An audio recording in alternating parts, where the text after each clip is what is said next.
랄라의 사연 드라마를 찾아주신 구독자 여러분 안녕하세요.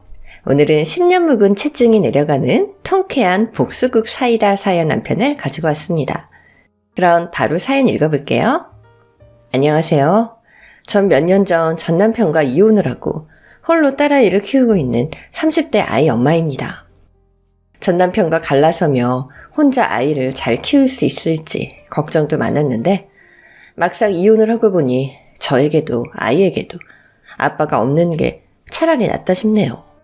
같이 살 때에도 그다지 가장 노릇을 잘 하던 사람은 아니라 당연한 일이었을지도 모르겠네요.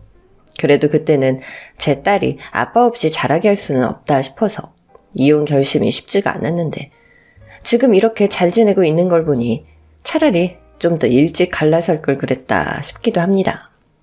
그래서 오늘은 제가 저의 이혼 스토리를 이야기해볼까 해요. 남편과 전 여타 커플들과 다름없이 사랑해서 결혼한 사이였어요.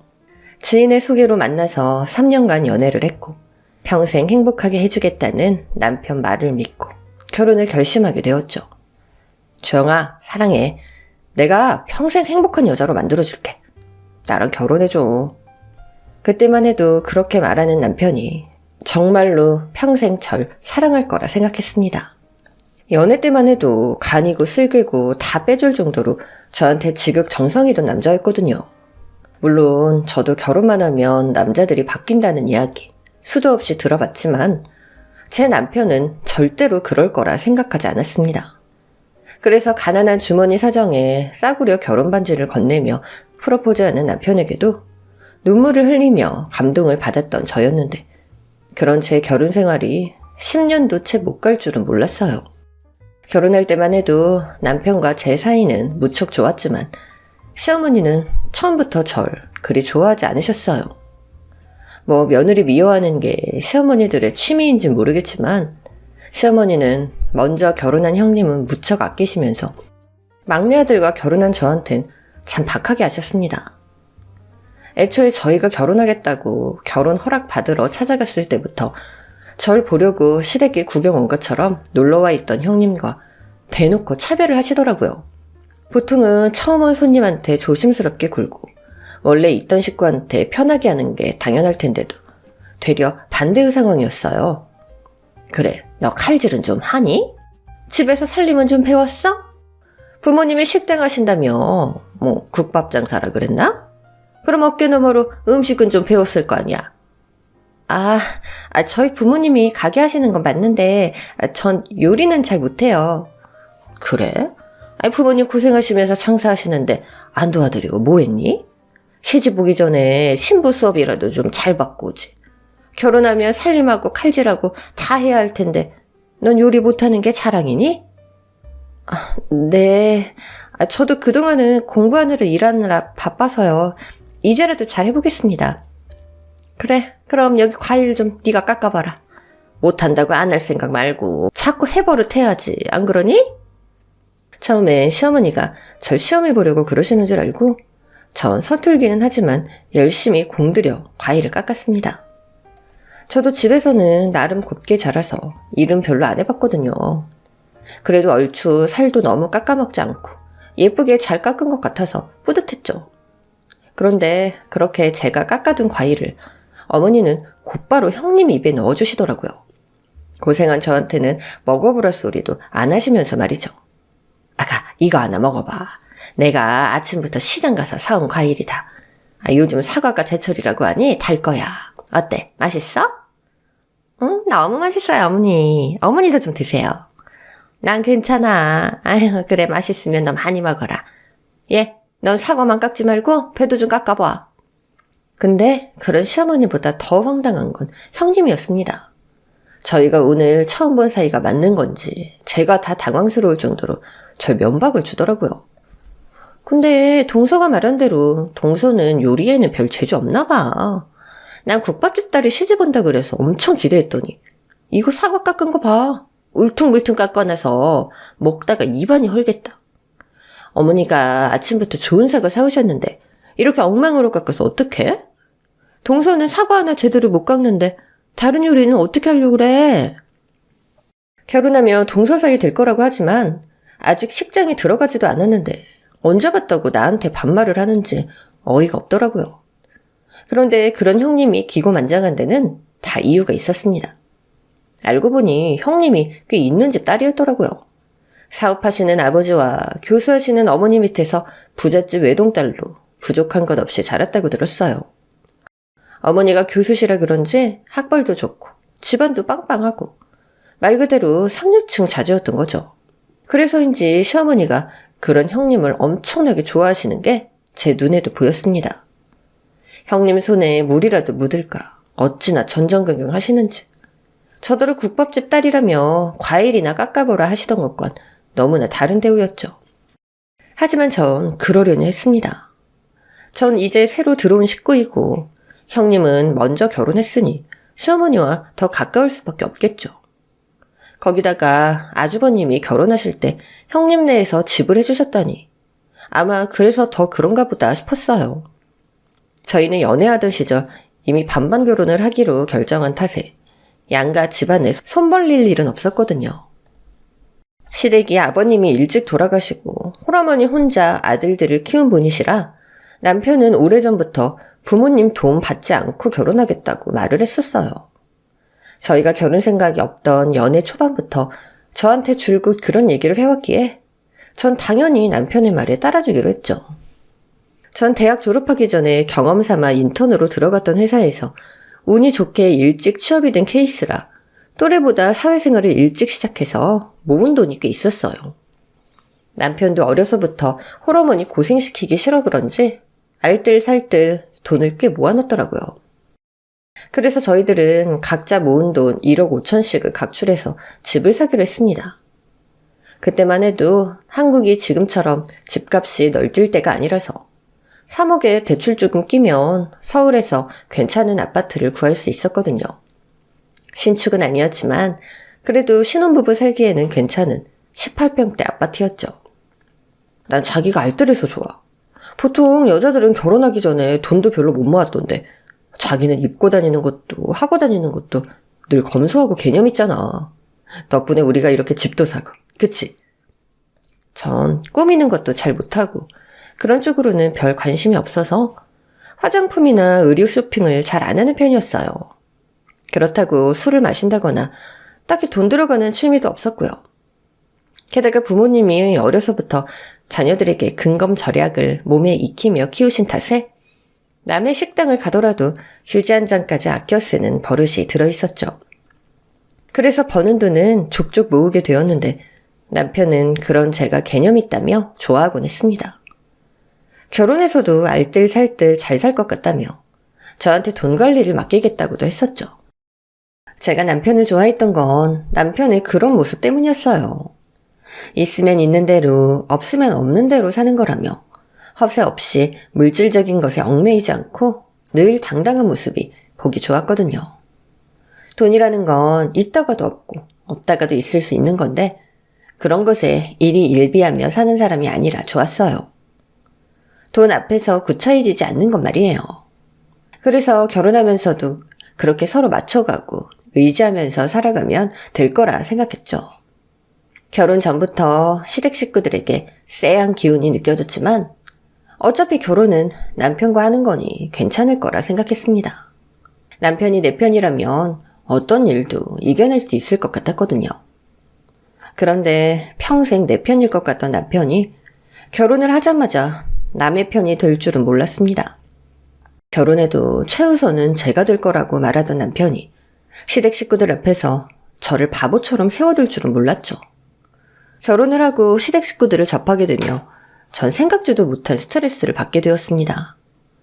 결혼 전에도 형님이나 시어머니 성격이 쉽지는 않겠다 생각했지만 설마 그렇게 둘이 똘똘 뭉쳐서 사람을 무시하고 괴롭힐 줄은 몰랐거든요.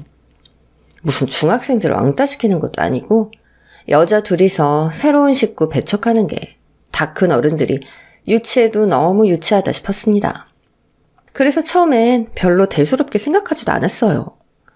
형님이랑 시어머니가 뭉쳐있는 걸 보고도 둘이 잘 맞나 보다 생각했고 시어머니도 사람인데 같은 며느리라고 공평하게 대하실 거라 기대도 하지 않았고요. 아마 결혼 전 처음 인사를 드리러 갔을 때 봤던 모습 때문에 저도 일찍이 기대를 접었던 것 같아요. 어차피 형님은 저처럼 일을 안 하시니까 시간도 여유도 많고 전 남편이랑 맞벌이로 회사 생활하고 있으니 제가 시댁에 자주 갈 일도 없었거든요. 근데 한 달에 몇 번 만나는데도 만날 때마다 기분 나쁜 소리를 하니 듣는 저도 짜증이 나기는 하는 거죠. 근데 동서는 회사 다니는 사람 옷이 그게 뭐야? 돈이 없어서 그래? 맨날 입던 옷만 입고 다니는 것 같은데 좀 짠해 보인다. 제 옷이 왜요? 옷이야 잘 빨아서 깨끗하게 입고 다니면 그만이죠. 회사에서는 아무도 뭐라고 안 하던데요? 그럼 회사 동료들이 뭐 대놓고 뭐라고 하겠어? 난 가족이니까 이 정도 말해주는 거지.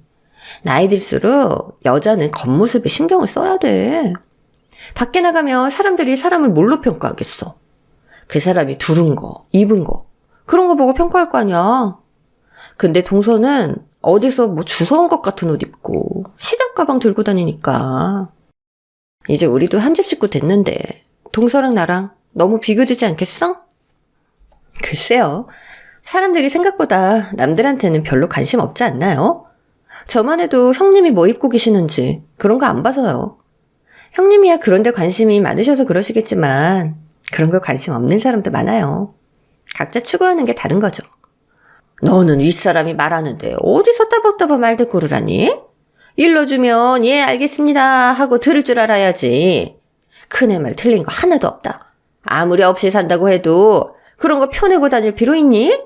너 그러고 다니면 네 남편이 욕먹어. 여자가 돼서 좀 꾸밀 줄도 알고 해야지. 맨날 그 꼴로 다니면 누가 좋아하겠니? 너 그러다가 네 남편 바람이라도 나면 어쩌려고 그래? 남자들은 다 여자하기 나름이야. 나중 가서 후회하지 말고 너도 좀 꾸미고 다녀. 동서, 명품백도 하나 없지? 아, 이제 나이도 있는데 하나 사.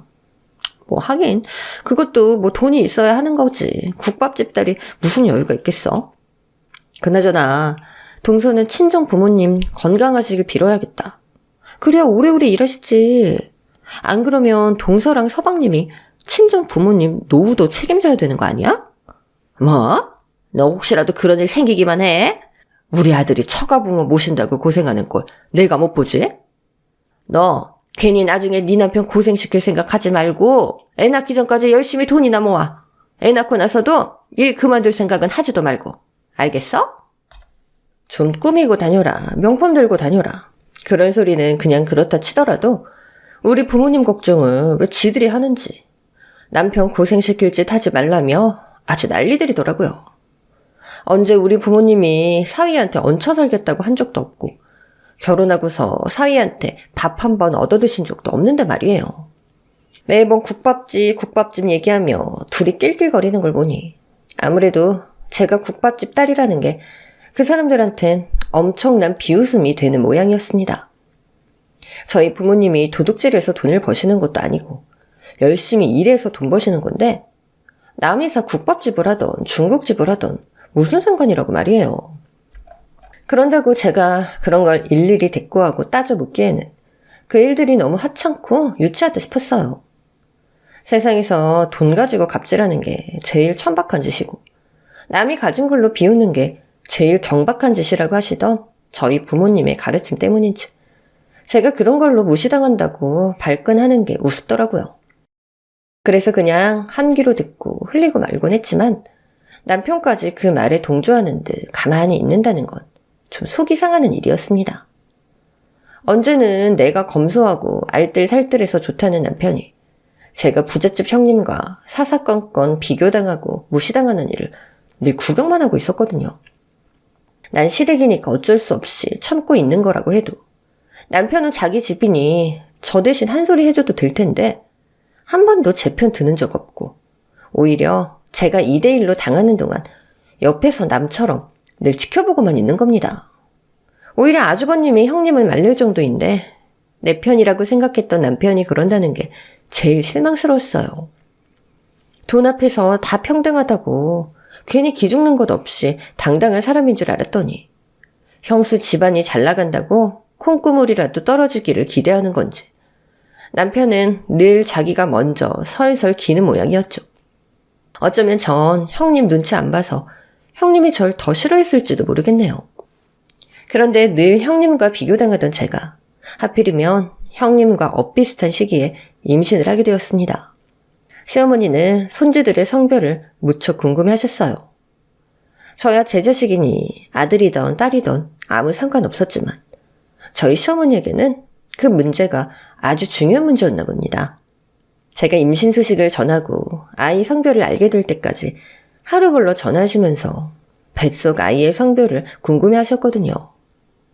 몇 주 간격으로 먼저 임신한 형님이 아들을 가졌다는 소식에 어머니는 크게 기뻐하셨어요.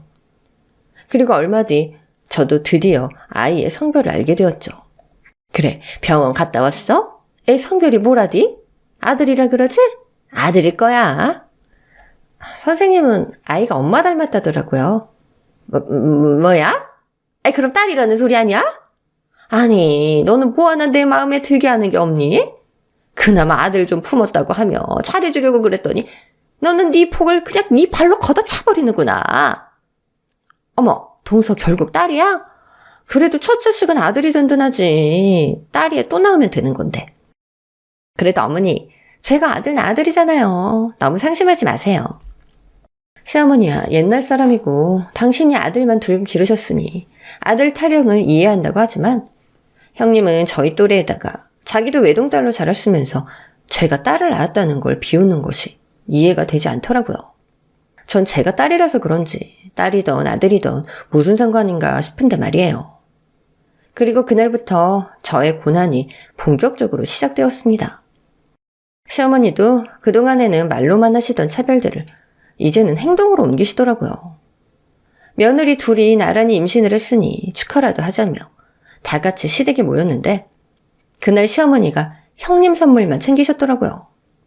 형님은 아들 가진 며느리고 전 딸 가진 며느리라는 핑계였죠. 아가, 네가 고생이 많다. 늘 든든한 우리 맏며느리 출산날까지 힘내다오. 아니, 네가 우리 집 장손 낳을 거 아니니. 우리 집안은 이제 너한테 달린 거나 마찬가지야. 그럼요, 어머니. 저만 믿으세요. 제가 언제 어머니 실망시켜드린 적 있어요?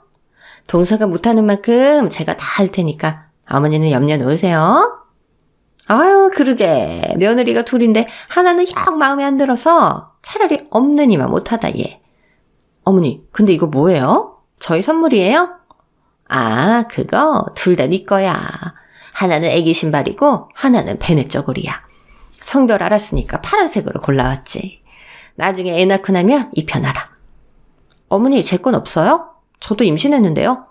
혼녀는 안 챙겨주세요? 뭐? 아니, 너 나한테 뭐 선물 맡겨놨냐? 아니, 딸 임신한 며느리가 뭐가 이쁘다고 선물을 해. 딸 가진 게 무슨 자랑이라고. 네가 열심히 딸 키워놔봐야 나중에 남의 집에 시집가면 끝인데 내가 남의 식구를 뭐하러 챙기냐? 선물 받고 싶으면 니네 엄마한테 가서 해달라 그러던가. 동서, 설마 질투하는 거야? 동서는 참 욕심도 많다. 나야 그동안 어머니한테 잘했으니까 이런 선물도 받고 하는 거지. 동서도 뭐 한 게 있다고 받기만 바래? 동서, 사람은 염치가 있어야 되는 거야. 아유, 난 쟤한테 뭐 염치도 안 바래. 지도 임신했다고 유세 부린다 이거지 뭐. 그래, 자, 네 선물 여기 있다. 그리고서는 저한테는 포장도 안 된 아기 양말 한 벌을 던져주시는데 딱 봐도 누가 신겼던 티가 나는 중고였습니다. 굳이 중고 양말을 맏며느리는 건 누가 봐도 절 조롱하겠다는 의미이겠죠. 둘 다 저더러 염치가 없다며 낄낄거리는데 시어머니는 형님더러 맏며느리라며 끼고 도셨지만 정작 시댁일 있을 때마다 제일 고생했던 건 저였어요. 부잣집에서 귀하게 자랐다는 이유로 시어머니가 형님한텐 설거지 한번 시키시는 일이 없으니 그 일은 전부 제 몫인 거죠. 명절 때마다 저 혼자 전부치고 형님이 집어먹을 때마다 얼마나 얄미웠는지 몰라요.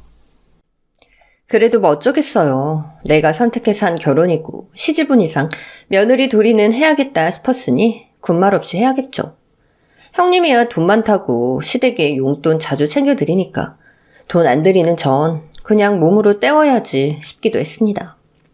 매번 하는 것도 아니고 한 달에 한두 번 정도밖에 안 되니까 그냥 참아야지 어떻게 하나 싶었는데, 그런데 이젠 딸 가졌다고 사람을 이렇게 무시를 하니 저도 제가 어디까지 참을 수 있을까 싶었습니다. 그래도 저한텐 남편이 있고 이제는 곧 아이도 태어날 테니 전 남편만 믿고 살아야겠다 생각했어요.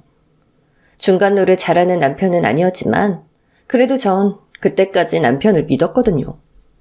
시간이 지나 예정일이 다가오게 되었고 저보다 먼저 임신한 형님이 보름 먼저 아이를 출산했습니다. 예상하던 대로 아들을 낳았고 장손을 낳았다는 소식에 온 식구들이 형님 계신 병원으로 달려가서 축하를 해주었죠. 저도 형님은 미워도 할 건 해야지 싶어서 같은 산모로서 직접 가서 축하해주고 싶었지만 예정일이 얼마 안 남아서 그런지 부쩍 배가 땡기고 컨디션이 좋지 않아서 도저히 갈 수가 없었어요. 그래도 이왕이면 같이 가보지. 형수님 첫 출산인데 축하도 못해? 나도 같이 가고 싶은데 배가 너무 땡겨서 지금 도저히 걷지를 못하겠어. 그냥 당신 혼자 다녀와. 축하한다고 대신 전해주고. 아휴, 당신 진짜 속 좁다. 설마 엄마가 당신만 안 챙겼다고 지금 시위하는 거야? 뭐? 무슨 말을 그렇게 해? 그럼 당신은 내가 지금 아프다는 게 거짓말 같아? 아유, 그래, 알았어. 나 혼자 다녀올 테니까 집에서 혼자 푹 쉬고 있어라. 아유, 사람이 눈치껏 예쁜 짓도 하고 해야지. 저러니까 미움받지. 남편이 혼잣말처럼 읊조린 마지막 말이 신경 쓰였지만 그때는 저도 산모인 제가 중요했기에 다른 데 신경 쓸 겨를은 없었어요. 그냥 전 예정일에 맞춰 아이를 무사히 잘 낳는 게 최우선이었죠. 물론 제가 형님을 축하하러 가지 않았다는 이유로 시어머니와 형님이 대놓고 욕을 하셨다는 말은 남편을 통해 잘 전해 들었네요. 하도 욕을 하기에 자기들은 올 건가 싶었더니 그래놓고 정작 제가 출산하던 날에는 그 집 식구들 아무도 연락도 없더라고요. 어차피 형님은 산후조리 해야 하니 당연히 못 올 거라 생각했지만 전 그래도 전화는 드렸는데 형님은 문자 한 통이 없었어요. 시어머니도 형님 챙긴다고 저한텐 얼굴도 비추지 않으셨죠. 거기다 형님한테는 완도에서 미역 사다가 미역국까지 끓여주셨다는데 저더러는 국밥집 하는 엄마한테 얻어먹으라면서 미역 쪼가리 하나 보내주지 않으시더라고요. 이러니 제가 먼저 그 집 식구들을 챙기고 싶을까요? 시어머니한테는 원래 기대가 없으니 섭섭하지도 않다 해도 근데 남편까지 그러면 안 되는 거잖아요.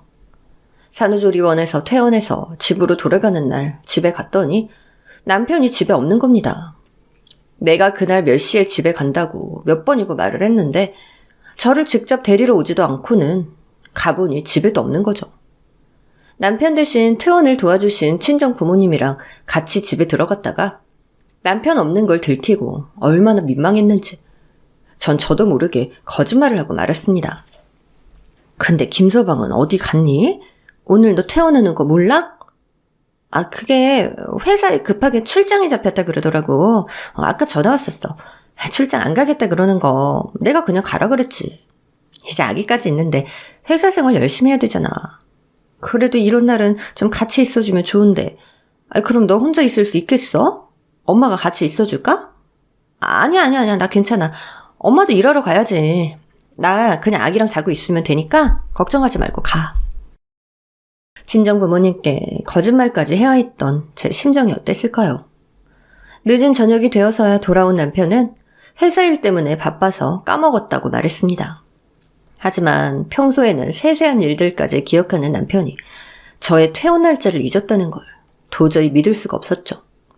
하물며 제가 전날에도 얘기를 했는데 말이에요. 그런데 그 후로도 남편의 수상쩍은 모습들은 부쩍 늘어나기 시작했어요. 임신 기간 중에는 저도 아이에게 신경 쓰느라 잘 모르고 있었는데 남편이 언젠가부터 자꾸 회사 핑계로 외근이네 야근이네 하며 집에 늦게 들어오기 시작하더라고요. 그러더니 전에 없던 주말 출장까지 연달아 잡히기 시작하는 거죠. 전 단번에 남편의 외도를 눈치챌 수밖에 없었습니다. 믿었던 남편에게 배신감이 느껴졌지만 그동안 실망한 일들이 한둘이 아니어서 그런지 제가 상상하던 것보다는 데미지가 그렇게 크지 않았어요. 전에는 내 남편이 바람을 피면 당장 뛰어내려 죽어야겠다 싶은 마음가짐이었다면 이젠 남편이 바람을 폈다는 걸 예상하면서도 요것 봐라 싶은 생각이 들더라고요. 지켜야 할 아이 때문에 그런지 모르겠지만 어쩌면 전 그 이전부터 남편과의 헤어짐을 염두에 두고 있었는지도 모르겠습니다. 남편에게 정이 완전히 떨어지기를 기다리며 조금씩 한계를 넘고 있었던 것 같아요.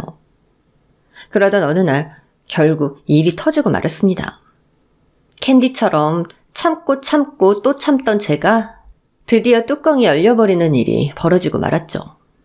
그날은 주말을 맞아서 시댁 식구들이 다 같이 시댁에서 밥을 먹던 날이었어요.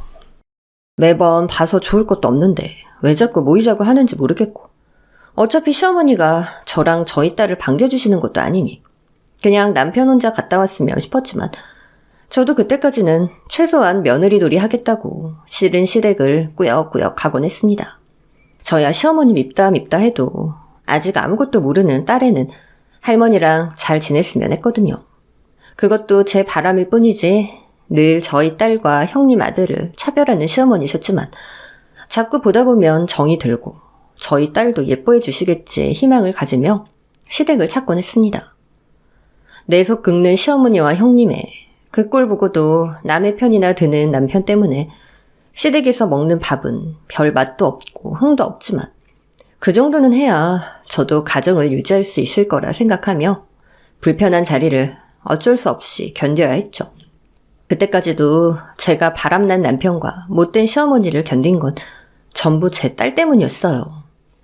내가 선택한 결혼이니 고통은 내가 감내한다 하더라도 아직 어린 제 딸에게 가정의 울타리를 지켜주고 싶었거든요. 그런데 시어머니가 그런 제 딸을 냅다 후려치니 제가 눈이 돌지 않겠어요? 저희 딸이 밥 먹는 속도가 느려서 다른 식구들 일어난 뒤에도 혼자 밥을 먹고 있었는데 시어머니가 갑자기 씩씩대며 오더니 저희 딸아이 머리를 콱 소리가 날 정도로 세게 쥐어박는 겁니다. 겨우 6살짜리 작은 애 머리통이 때릴 곳이 어디 있다고 말이에요. 하물며 제가 옆에 있는데도 제 딸아이를 때리시다니 이게 무슨 일인가 싶어서 순간 상황 파악이 되지 않았죠. 아이도 놀랐는지 몇 초 뒤에야 아픈 머리를 부여잡고 울더라고요.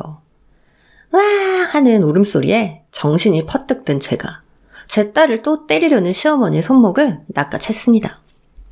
어머니, 지금 뭐 하시는 거예요? 아니 밥 잘 먹고 있는 애를 왜 치세요? 저희 애가 무슨 짓을 했다고? 때릴만 하니까 때리지. 아니 내가 심심해서 그러겠냐? 할미가 손녀들 혼내는 것도 문제야? 너야말로 지금 심히 팔목 붙잡고 뭐 하는 짓이야? 이 손 안 놔? 제가 손 놓으면 저희 애 또 치시라고요? 그렇게 못 두죠. 아니 남의 자식을 왜 함부로 건들고 그러세요? 당신 어머니한테 뭐 하는 짓이야? 아니 당장 그 손 못 놔? 당신이야말로 우는 애 달래지도 않고 뭐 하고 있어? 애가 밥 먹다가 갑자기 얻어맞았는데 그걸 그냥 보고 있어? 당신은 애 아빠 아니야? 그 와중에 남편은 우는 애를 챙기는 게 아니라 자기 어머니 편을 드는 겁니다. 자기 어머니가 내 자식 후려친 건 보이지도 않는 건지 내 새끼 못 건들게 막고 있는 절 나무라는 거죠. 네가 애를 이따위로 키우니까 그렇지. 애를 얼마나 오냐오냐 길렀으면 어린 년이 벌써부터 나쁜 것만 배워서는 이런 짓을 하냐? 어? 어디서 어른 물건에 손을 대고 있어. 네가 그렇게 가르쳤지? 예, 네 애미가 그렇게 가르쳤냐? 없이 살아서 너더러 남의 물건 도둑질하라 가르치디? 그게 무슨 말이에요? 저희 애가 무슨 도둑질을 해요? 말도 안 되는 소리 하지 마세요. 시어머니는 갑자기 애 머리를 후려친 걸로 모자라서 저희 딸애가 도둑질을 했다며 모함까지 하는 겁니다. 살다 내 자식이 도둑으로 몰릴 일은 상상도 해보지 못해서 그런지 그땐 억울한 건 둘째치고 황당하고 기가 막혔어요. 순간 시모가 치매에 걸려서 미쳤나 싶은 생각마저 드는 거죠. 제가 절대 아니라고 하는데도 시모는 끝까지 저희 딸이 뭘 가져갔다고 하는 겁니다. 예, 얼른 내놔. 혼내기 전에 얼른! 뭔데요? 대체 저희 딸이 뭘 가져갔다는 건데요? 아, 내 금목걸이!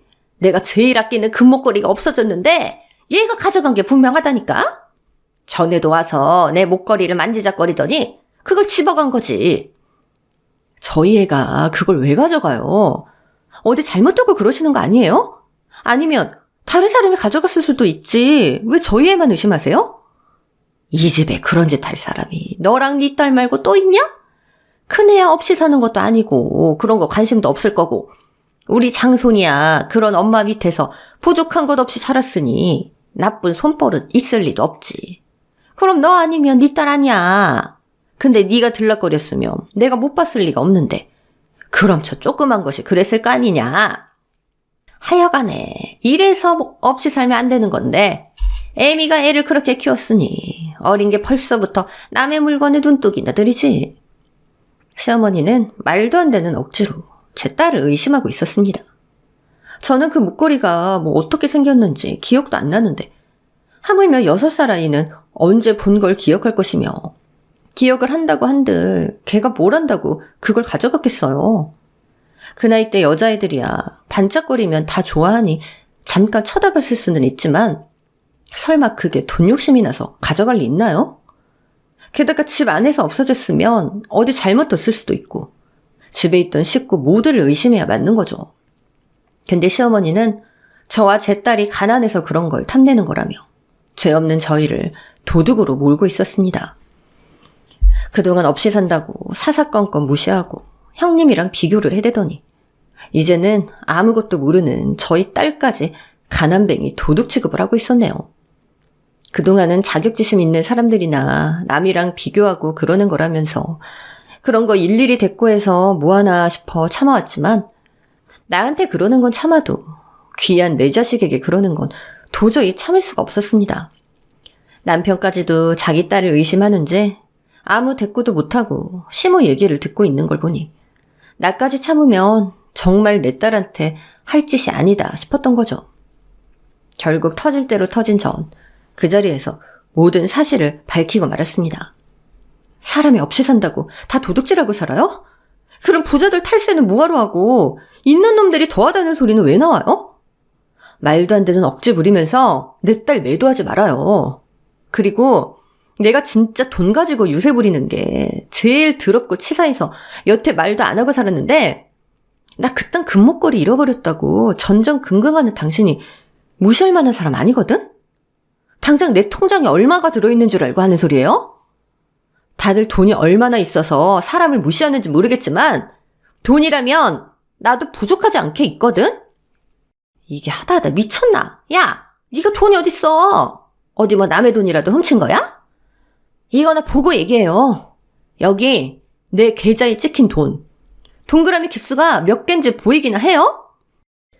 저희 부모님이 고생하며 자수성가하신 분들이라 없이 사는 사람 무시하는 거 아니라고 가르치셔서 그동안 있는 티를 안 내고 살았는데 이제는 내 딸까지 도둑으로 몰며 무시하는 걸 보니 제대로 보여줘야겠다 싶었어요.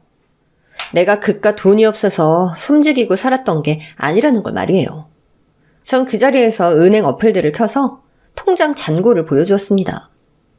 당장 제가 자주 쓰는 통장에 들어있는 예금만 해도 0이 8개 이상 찍혀 있는데 부모님이 제 앞으로 해주신 건물 수익이랑 주식 수익이 들어오는 통장은 또 따로 있었거든요. 다 해서 몇십억 되는 제 재산을 보게 된 시모는 믿지 못한다는 표정이었습니다. 그 자리에 같이 있던 남편과 형님까지도 마찬가지였죠. 동서, 진짜 어디서 뭐 도둑질이라도 했어? 아니면 합성이라도 한 거 보여주는 거 아니야? 이게 대체 뭐야? 여보, 이거 진짜 당신 통장이야? 이 돈이 다 당신 돈이라고? 아니, 나한테 이런 얘기 한 번도 한 적 없잖아. 당신 무슨 재주로 이 많은 돈을 가지고 있어? 당신 설마 무슨 사기 같은 거에 엮인 거야? 그래? 이제 와서 나한테 관심 갖는 척 하지 마. 내가 돈이 얼마가 있던 뭐로 벌은 돈이던 내가 너한테 왜 말을 하니? 너는 그래서 나한테 말 안 하고 다른 여자 만나고 다녔니? 여보, 그게 무슨 말이야. 다른 여자라니. 오해야. 됐어. 네 변명 듣고 싶어서 하는 소리도 아니니까. 지금 네 얘기하는 게 문제가 아니니까 너는 나중에 보자. 어때요, 어머니? 이제 좀 아시겠어요? 제가 돈이 아쉬운 사람이 아니라는 거? 저희 부모님 국밥집 하시는 거 맞는데 그 국밥집이 규모가 좀 크거든요? 어머니도 아마 지나가다 한 번쯤 보셨을 거예요. 전국에 널리고 널린 그 체인점이 저희 부모님 소유거든요. 국밥 재벌이라고 들어보셨을까요? 그동안 저희 부모님 국밥 장사한다고 무시하셨는데 함부로 무시당할 분들 아니거든요? 애미야, 지금 이 말들 다 진짜냐? 난 네가 그렇게 대단한 집 딸인 줄 정말 몰랐잖니. 그동안 왜 그걸 다 숨기고 있었어? 알았으면 내가 잘해줬을 텐데. 그게 내 돈 보고 잘해주는 거지. 나한테 잘해주는 거겠어요? 형님한테 하는 것만 봐도 뻔히 보이는데 저도 엎드려서 절 받고 싶은 생각은 없거든요. 그리고 가난한 시댁에 돈 있는 거 밝혀서 뭐 하겠어요. 그랬다가는 괜히 내 돈이나 뜯기겠지. 결혼할 땐 그래도 남편 체면 생각해서 남편이랑 엇비슷하게 맞춰 살아주려고 했더니 사람들이 돈이 없으면 염치라도 있어야지. 어디 내 딸을 감히 도둑 취급을 해? 그 금목걸이가 몇 돈짜리인지 모르겠지만 내가 지금 그 금목걸이 100개, 아니 1000개라도 사줄 수 있다고요. 근데 그딴 걸 내 딸이 왜 건드려요? 그러고 보니까 아까 째가 안방에 들어가는 것 같던데 남의 딸 머리 쥐어박는 걸 쉬우면서 손주 주머니 뒤질 생각은 왜 못해요? 사실 제가 아까 시조카가 시모방에 들어갔다 나오는 걸 봤었습니다. 저도 같은 자식 키우는 입장에서 치사하게 남의 자식 매도하고 싶진 않지만 그 애가 손버릇이 별로 좋지는 않다 싶었어요. 있는 집이든 없는 집이든 애들이 없어서 도둑질을 하나요? 잘못 키워서 그런 거죠.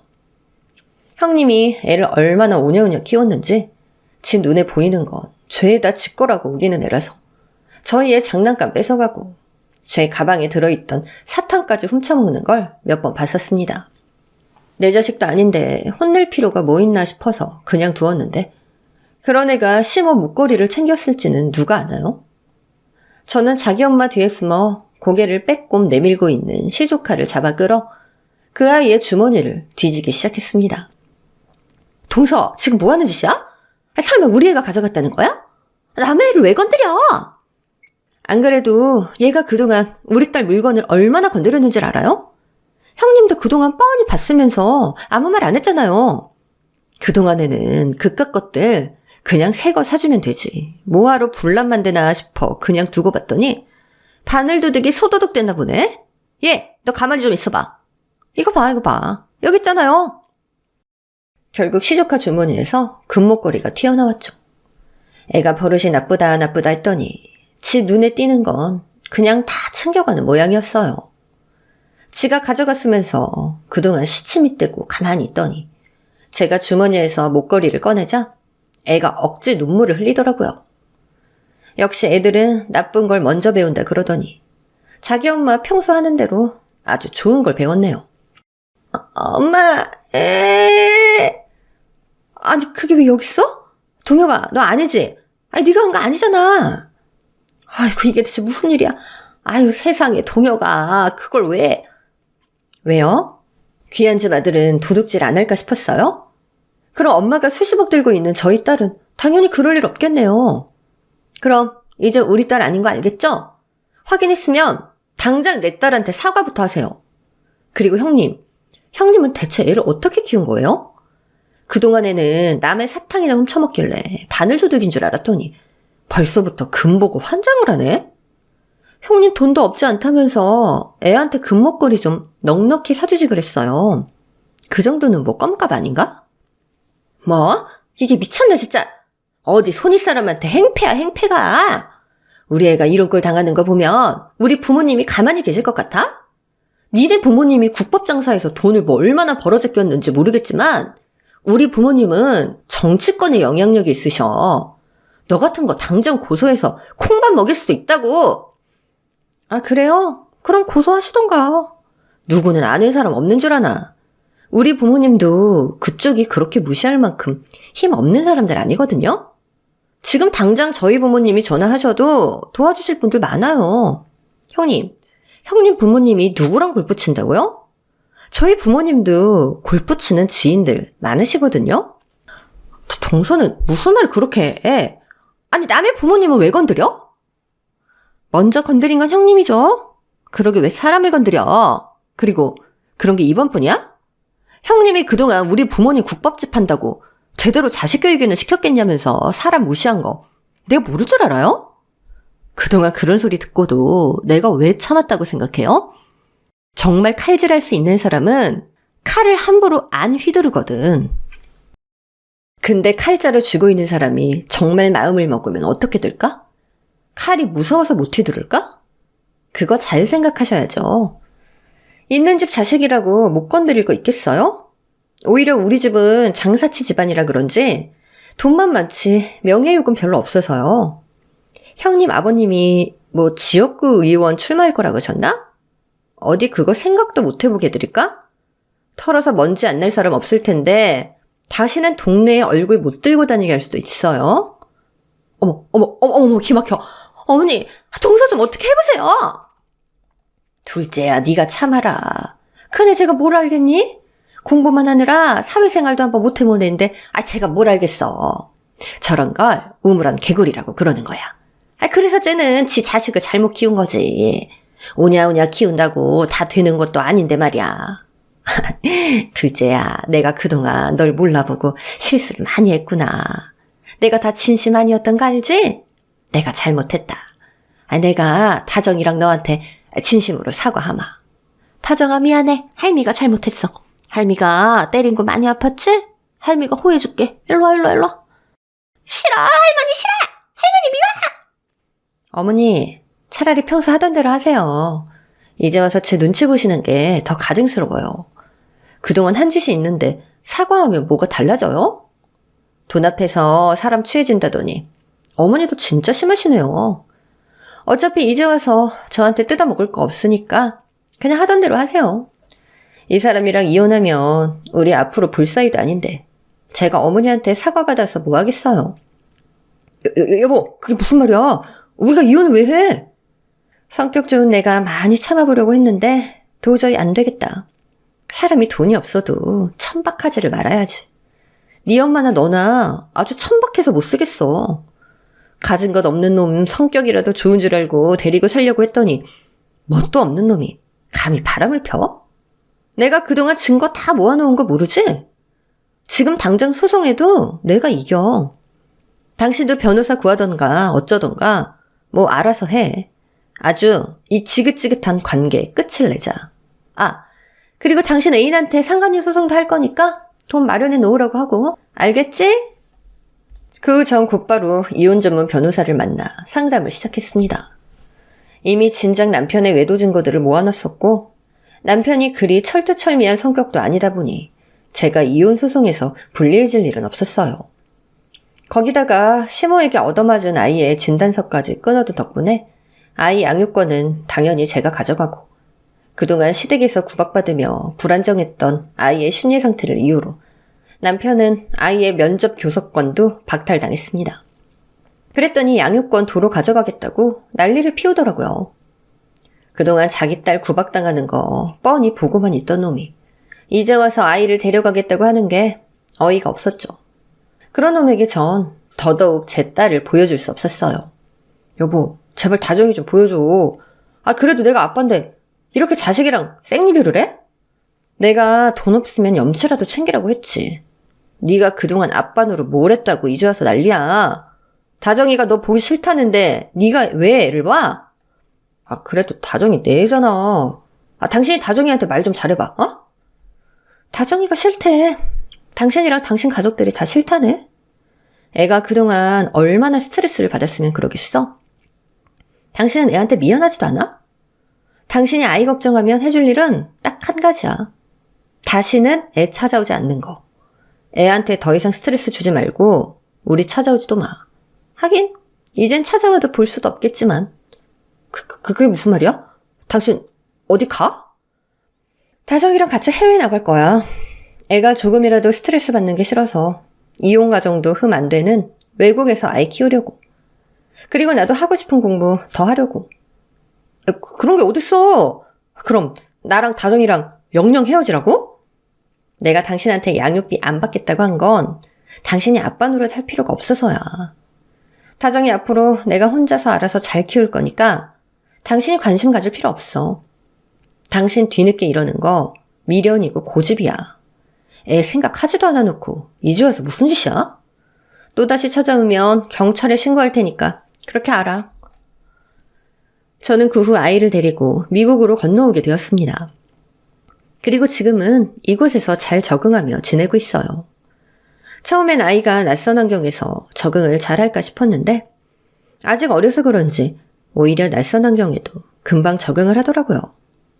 저도 한국에서 들어오는 임대 수익만으로도 먹고 살 걱정은 없기에 당분간은 아이 곁에서 아이에게 온전히 신경 쓰며 지내려 하고 있어요. 매일 공원을 산책하고 미술관을 다니며 즐겁게 지내고 있죠. 미국은 오히려 돈만 쓰면 불편한 게 없어서 한국에서 지낼 때보다 더 편해요. 덕분에 저도 더 이상 걱정 없이 아이와 잘 지낼 수 있을 것 같네요. 아마 저희 딸이 대학 졸업할 때까지는 미국에서 있게 되지 않을까 싶은데 미련을 떠는 남편을 생각하면 개편이 나을 것 같네요. 그럼 저희 모녀가 앞으로도 잘 살기를 빌어주시기 바라며 이야기를 마치겠습니다. 감사합니다. 어떠셨나요? 오늘의 사연도 재미있고 흥미진진하셨나요? 이 사연에 공감하셨다면 구독과 좋아요를 꼭 눌러주세요. 전 내일도 더 화끈하고 재미있는 이야기로 찾아오겠습니다. 행복한 하루 보내세요.